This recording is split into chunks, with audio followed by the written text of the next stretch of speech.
My name's Christine Anderson, but I was born Christine Kaye. I'm a member of a pioneering family, the Kayes. I was born at the Canberra Hospital in 1945, the imploded Canberra Hospital. And my great-grandfather came to the Queanbeyan district in 1836, and he opened the first licensed inn in Queanbeyan in partnership with a man called Hunt in 1838. He was a merchant initially, and he did eventually moved into farming. He leased a property in Canberra, Springbank, which is where we are today, and he was there for a number of years, but his wife was English and she was terrified of snakes. So he moved back into Queanbeyan for a number of years and had various pursuits. He then moved to a lease behind the Albert Hall, which is where the old Royal Canberra Golf Course was, and he commenced farming there. He moved back to Queanbeyan and he left his son, Samuel Charles Kaye, to farm that area. And Samuel Charles Kaye was my grandfather. And he married an English lady, Letitia Maria Rose Sanford. She came out here initially for a 12-month period as a nanny for the Brassey family. And whilst here she met my grandfather, and ultimately they were married and had 10 children. The farm behind the old Albert Hall was named Klensendorlffe, and it was named after a man called William Klensendorlffe who had the lease very early in the piece. It was interesting, I suppose, we never named our own properties because Klensendorlffe was named after William, and Springbank had been Springbank long before we moved there. The land was resumed in 1924 for the construction of a golf course which subsequently became the Royal Canberra Golf Course. And the Royal Canberra Golf Course had a fireplace with large flagstones, and apparently the flagstones came from the original house that was on that Klensendorlffe property. Canberra, of course, is all leasehold property and was at that time, and their lease was resumed in 1924, so they moved to Springbank. And Springbank then was farmed by the Kaye family until 1962, when we moved for the building of Lake Billy Griffin. My name is Gordon Shannon. I was born in Canberra, of course, and in Forest. My family on my mother's side arrived in Canberra in about the 1830s, and they have been here ever since. My grandmother came to Australia as a companion to Mrs. Arthur Brassey. I'm sure others have mentioned the Brasseys. And she was, when they arrived in Canberra, they moved into Acton House. And it was, of course, only at that stage, the Kaye family were at Klensendorlffe. There was only a short distance between the two, and my grandfather took a shine to her, and subsequently they actually eloped, which is what her grandmother had done in Britain many years earlier.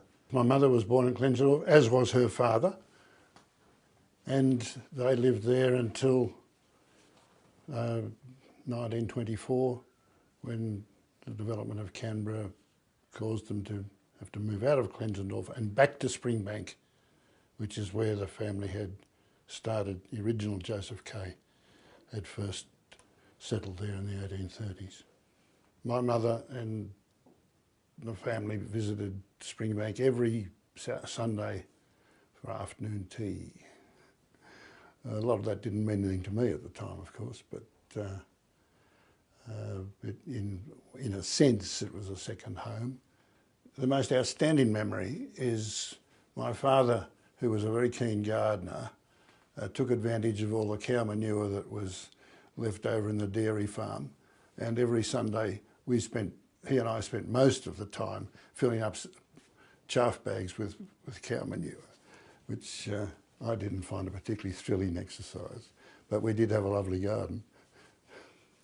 But I remember I had an aunt who had one of the old pedal organs, and she used to let me work the pedals while she played the organ.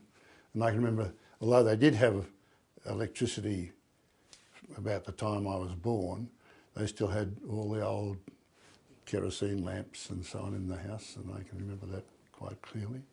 It wasn't a huge farm in acreage terms, because by that time it was primarily dairying and but growing a few crops and so on, but more for feed and so on.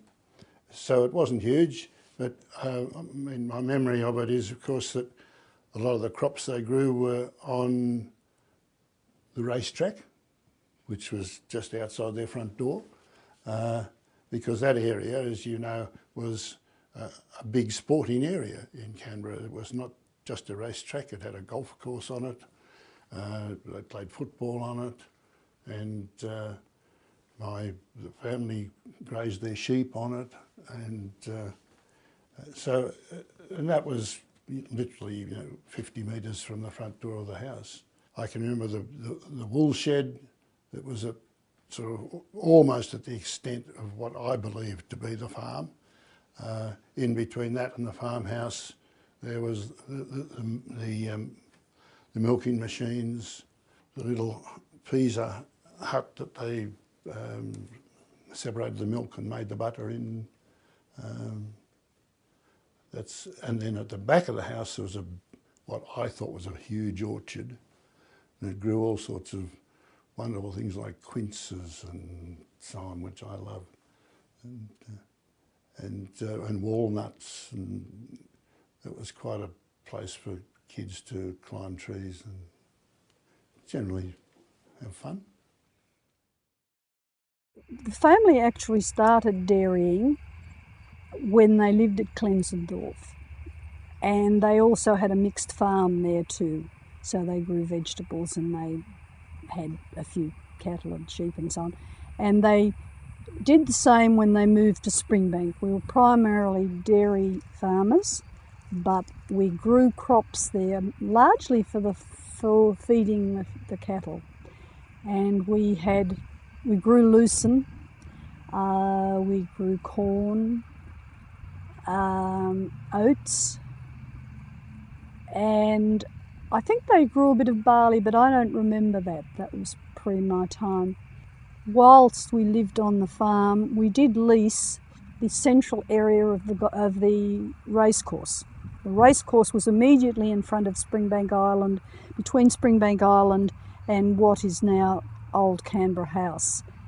And we leased the inner aspect of that for growing crops.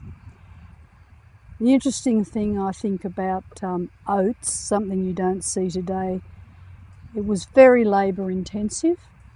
They would cut the oats and then they would bundle the oats into sheaves, which are just bundles of oats with a string around it.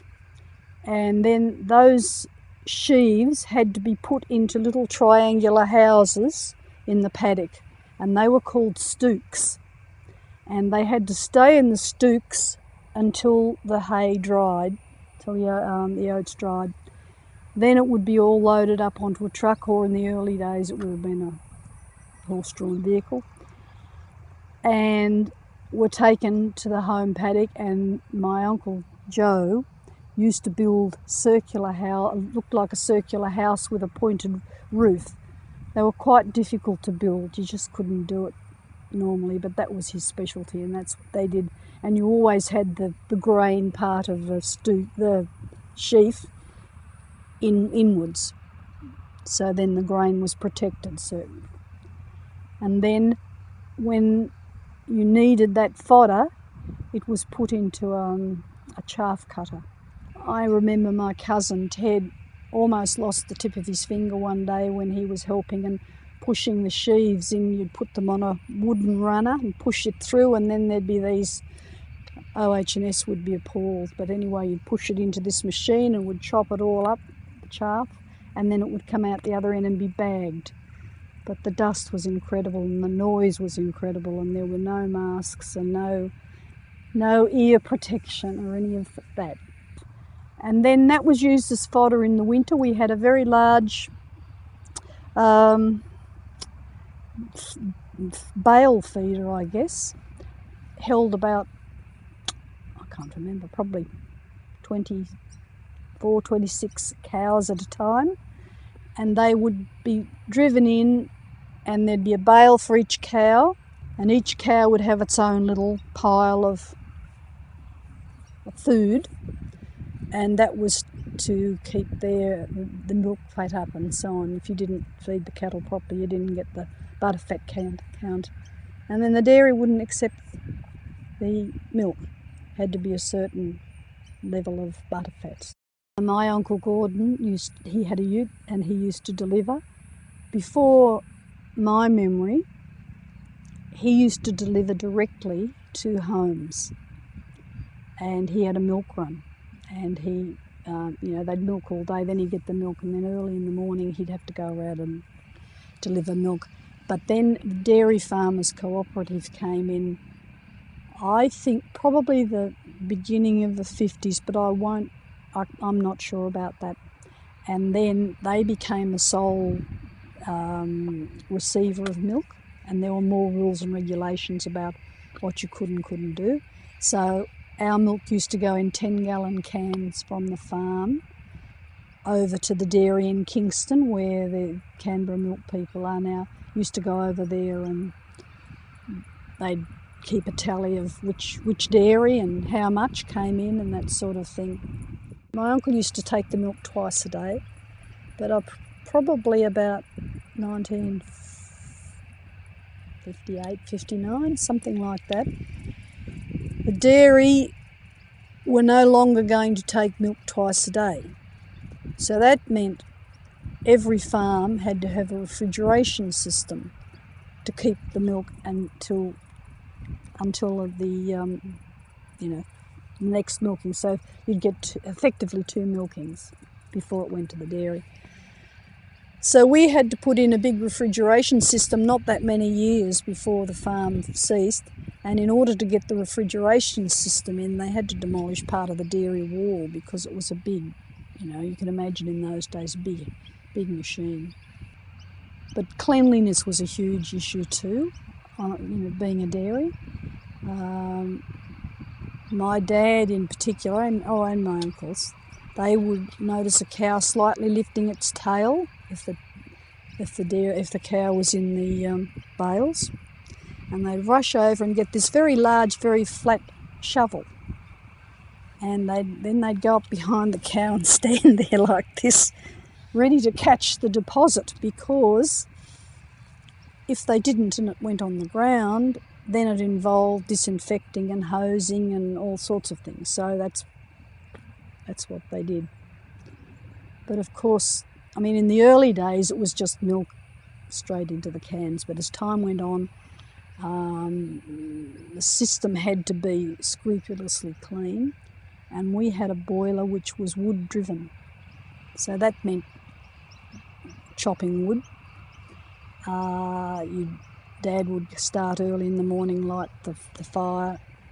So by the time the milking was finished, they would have boiling water, and they had brushes. And these, I can't remember exactly how it operated, but these little brushes would go all the way down all the little tubes that went from one cow to the next, and all these tubes had to be disinfectant, and all this boiling water had to go through and then they had to scrub the dairy out with disinfectant and boiling water. So it was a very hard life, not for us kids, but for my father and his brothers.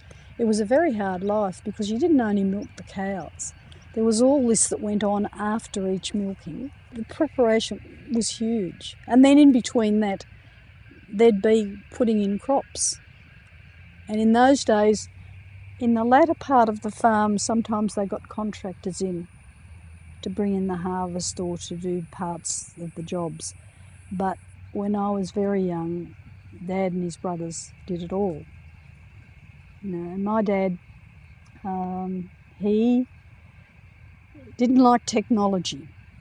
So whilst they still had horses, my father did the ploughing and the whatever, and his brothers did the milking and so on while he was out doing that side of things.